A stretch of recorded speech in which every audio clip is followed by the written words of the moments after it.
Exodus 12. The first Passover. While the Israelites were still in the land of Egypt, the Lord gave the following instructions to Moses and Aaron. From now on, this month will be the first month of the year for you.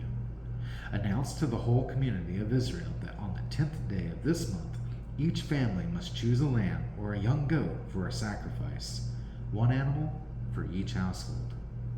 If a family is too small to eat a whole animal, let them share with another family in the neighborhood.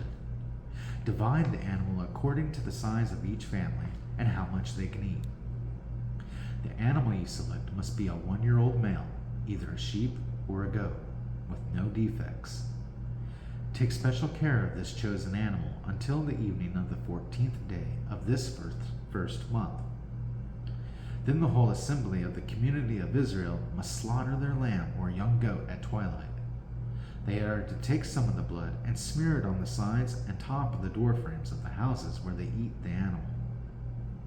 That same night they must roast the meat over a fire and eat it along with bitter salad greens and bread made without yeast.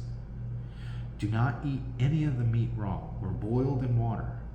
The whole animal, including the head, legs, and internal organs, must be roasted over a fire. Do not leave any of it until the next morning. Burn whatever is not eating before morning. These are your instructions for eating this meal. Be fully dressed, wear your sandals, and carry your walking stick in your hand. Eat the meal with urgency, for this is the Lord's Passover. On that night I will pass through the land of Egypt and strike down every firstborn son and firstborn male animal in the land of Egypt. I will execute judgment against all the gods of Egypt, for I am the Lord. But the blood on your doorposts will serve as a sign, marking the houses where you are staying. When I see the blood, I will pass over you. This plague of death will not touch you when I strike the land of Egypt. This is a day to remember. Each year, from generation to generation, you must celebrate it as a special festival to the Lord. This is a law for all time. For 7 days the bread you eat must be made without yeast. On the first day of the festival, remove every trace of yeast from your homes.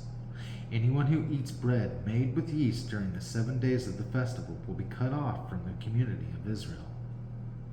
On the first day of the festival, and again on the 7th day, all the people must observe an official day for holy assembly. No work of any kind may be done on these days except in the preparation of food. Celebrate this festival of unleavened bread, for it will remind you that I brought you your forces out of the land of Egypt on this very day. This festival will be a permanent law for you. Celebrate this day from generation to generation. The bread you eat must be made without yeast from the evening of the 14th day of the first month until the evening of the 21st day of that month. During those 7 days, there must be no trace of yeast in your homes. Anyone who eats anything made with yeast during this week will be cut off from the community of Israel. These regulations apply both to the foreigners living among you and to the native-born Israelites. During those days you must not eat anything made with yeast. Wherever you live, eat only bread made without yeast.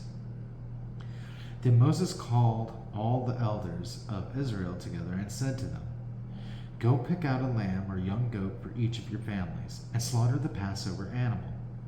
Drain the blood into a basin, then take a bundle of hyssop branches and dip it into the blood.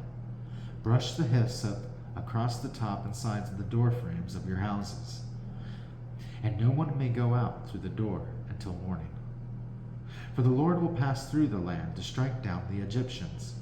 But when he sees the blood on the top and sides of the door frame, the Lord will pass over your home. He will not permit his death angel to enter your house and strike you down.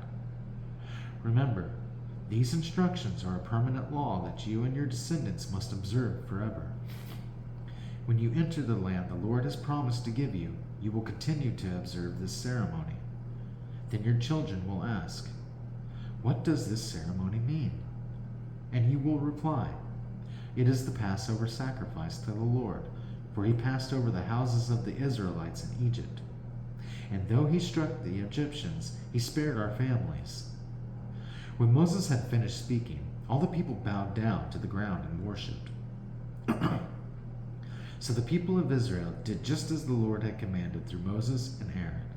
And that night, at midnight, the Lord struck down all the firstborn sons in the land of Egypt, from the firstborn son of Pharaoh, who sat on his throne, to the firstborn son of the prisoner in the dungeon. Even the firstborn of their livestock were killed. Pharaoh and all his officials and all the people of Egypt woke up during the night, and loud wailing was heard throughout the land of Egypt. There was not a single house where someone had not died. Israel's exodus from Egypt. Pharaoh sent for Moses and Aaron during the night. "Get out," he ordered. "Leave my people and take the rest of the Israelites with you. Go and worship the Lord as you have requested. Take your flocks and herds as you said, and be gone. Go, but bless me as you leave." All the Egyptians urged the people of Israel to get out of the land as quickly as possible, for they thought, "We will all die." The Israelites took their bread dough before yeast was added. They wrapped their kneading boards in their cloaks and carried them on their shoulders. And the people of Israel did as Moses had instructed. They asked the Egyptians for clothing and articles of silver and gold. The Lord caused the Egyptians to look favorably on the Israelites, and they gave the Israelites whatever they asked for. So they stripped the Egyptians of their wealth. That night, the people of Israel left Ramses and started for Sukkot. There were about 600,000 men, plus all the women and children. A rabble of non-Israelites went with them, along with great flocks and herds of livestock. For bread, they baked flat cakes from the dough without yeast they had brought from Egypt. It was made without yeast because the people were driven out of Egypt in such a hurry that they had no time to prepare the bread or other food. The people of Israel had lived in Egypt for 430 years. In fact, it was on the last day of the 430th year that all the Lord's forces left the land. On this night, the Lord kept his promise to bring his people out of the land of Egypt. So this night belongs to him, and it must be commemorated every year by all the Israelites, from generation to generation. Instructions for the Passover. Then the Lord said to Moses and Aaron, "These are the instructions for the festival of Passover. No outsiders are allowed to eat the Passover meal, but any slave who has been purchased may eat it if he has been circumcised. Temporary residents and hired servants may not eat it. Each Passover lamb must be eaten in one house. Do not carry any of its meat outside, and do not break any of its bones. The whole community of Israel must celebrate this Passover festival.